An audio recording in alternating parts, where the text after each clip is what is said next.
Hello dear chess friends, this is Leonid Kritz for chesslectures.com. Today I'll show you a game from the Kanzei chess tournament 2020 between Andrei Esipenko and Magnus Carlsen. A very interesting game, especially because Esipenko won against the world champion. A brilliant performance here. So let's see how it happened. Carlsen doesn't lose that often. E4, C5, knight F3, D6, D4, C takes D4, knight takes D4, knight F6, and knight C3. So Carlsen goes for A6, Esipenko. So now if black wants to equalize, then E5 is the best move, and it's a very solid position, but Carlsen wanted more. He plays E6, and the game transforms into Scheveningen. So now bishop E3, bishop E7, and white has a good choice. He can either play with short castle or play something with long castle like queen d2 or g4, g5. Something he did in this game. So he goes for g4 immediately. And the goal is obviously to play g5 to make sure the knight has to leave, and later on white either plays h4, h5, g6, or he moves with f4 and f5. It depends on what black does. So black has two options. One is he can block g5 by playing h6 immediately. It has a drawback. From now on, black won't be able to castle short ever because white will checkmate him. Or he allows white g5 and focuses on his counterplay on the queen side. So that's what Carlsen decided to do.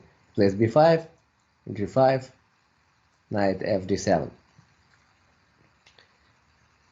So now it's very important to understand that it's much more important to prevent b4 than to keep the g5 pawn, because it's nothing bad if black actually gets that pawn. White will have very strong initiative.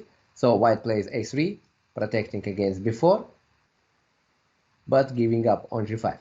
And Carlsen takes, which I'm not sure is the best move. Maybe bishop b7 is better because here he is developing his pieces. Knight c6, and in the future maybe some exchanges would help him to defend the position. But bishop takes g5 on the other side is the most principal move. Queen d2, of course. Yeah, I don't want to bring the black king to g5 because from here it prevents long castle.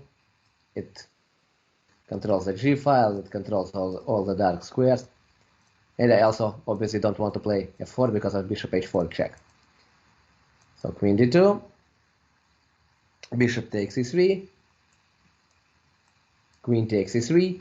So why did white give up the pawn? First of all, e6 now became weak because the bishop for e7 is gone. And so after long castle, the rook will be on d1, the pawn will be weak and a good target for white pieces. Second, looking at this position, black has only one piece developed, the knight on d7, while white has already both knights in the center, the bishop, the queen, and he also has the g file, so that he can attack in case castle short. So I think overall, white has more than enough reason to claim a good compensation. Carlsen plays queen h4, a mysterious move. Not sure exactly what he wanted to do here. White goes with rook g1, g6, and long castle. Queen e7 back. So it looks that Carlsen doesn't know what to play. It doesn't happen that often, but all these moves, queen h4, queen e7, show that he doesn't have a good plan. f4. White on his end doesn't have much time to lose because he needs to create pressure.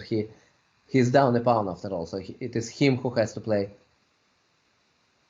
bishop b7. King b1. A nice prophylactical move that's often played in Sicilian, and in particular it is nice because black has to move something, and the question is what to move. There is one obvious move, which Carlsen also played in the game, which leads him to big trouble, and I guess Esipenko knew that. In this moment, most of people would play knight c6, which Carlsen did. And this is, turns out, a very, very serious mistake. Because what white does now is a nice tactical trick that uses the fact that black played g6 and rook h8 may be hanging.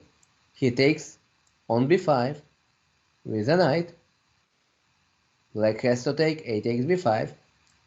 If black takes on d4, then there are tons of options how white can get a huge advantage. And queen takes d4 is the easiest one, I guess. He's attacking the rook. At the same time, knight takes d6 is a threat, knight c7 is a threat. The position will fall apart. So Carlsen takes on b5, knight c6. Again, there's not much choice here.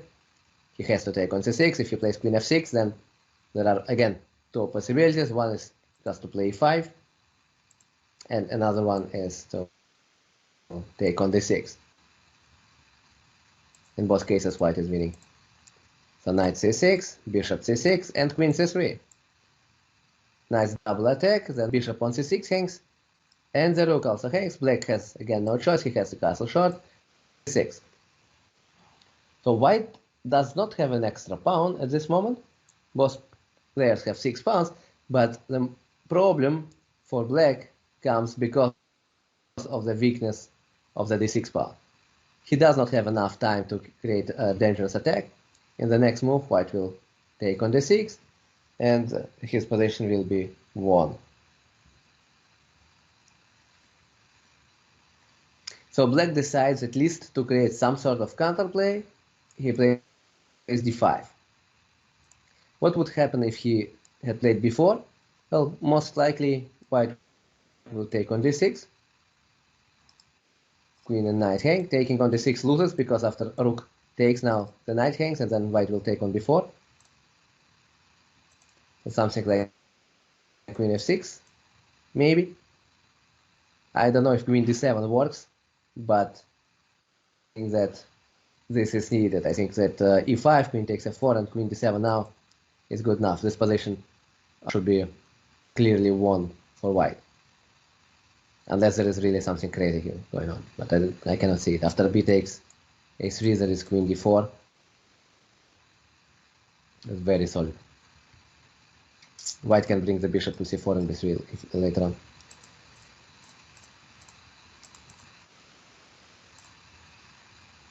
So, Carlsen, d5. E takes d5.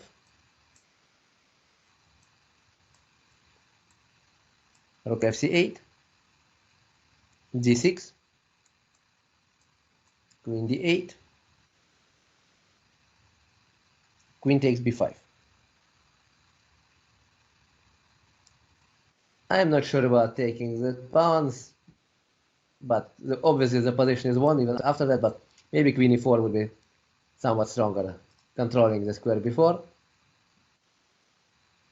If the knight goes to f6, then queen e5. So anyway, just lost position. Esipenko evaluated the risks as low, so he took on b5, rook cb8, queen c4, rook takes a3, queen c7. So the goal of white obviously is to exchange the queens. If he does, then he wins immediately. Queen e8. Moves like rook a8 lose because I'll take on d8, and then I get the rook on a3. I place queen e8. Rook g5, a strong move. The rook wants to go to b5, either itself or play bishop b5 and pin everything here on the diagonal. Rook a4. Rook a5 first. A natural desire to exchange pieces, being materially up. Rook b4, b3.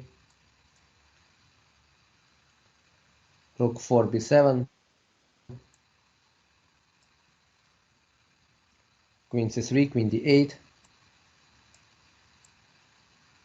Bishop f3. Rook b4. queen c7, queen f6. Now queen e8 loses because of bishop c6.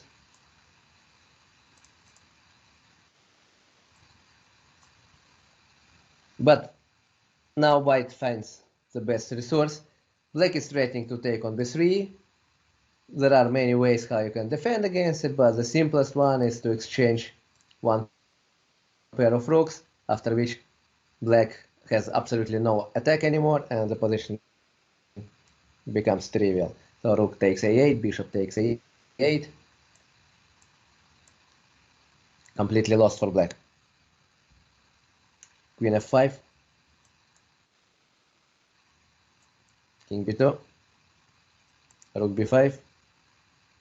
Queen takes d7. Rook c5. Rook c1. Queen takes f4. Queen e8. King g7. And d7. And it turns out that there is absolutely no chance for black. After queen d4 or queen e5, white will simply play c3, check, and rook c2. So this is how Magnus Carlsen lost to Esipenko. A very strong game from white, a very strong opening. Giving up the g5 pawn is the correct decision in my opinion. And the nice trick, knight c takes to b5, which eventually finished this game. So bravo to Esipenko. I hope you enjoyed this game. This is Leonid Kritz for chesslectures.com, signing out.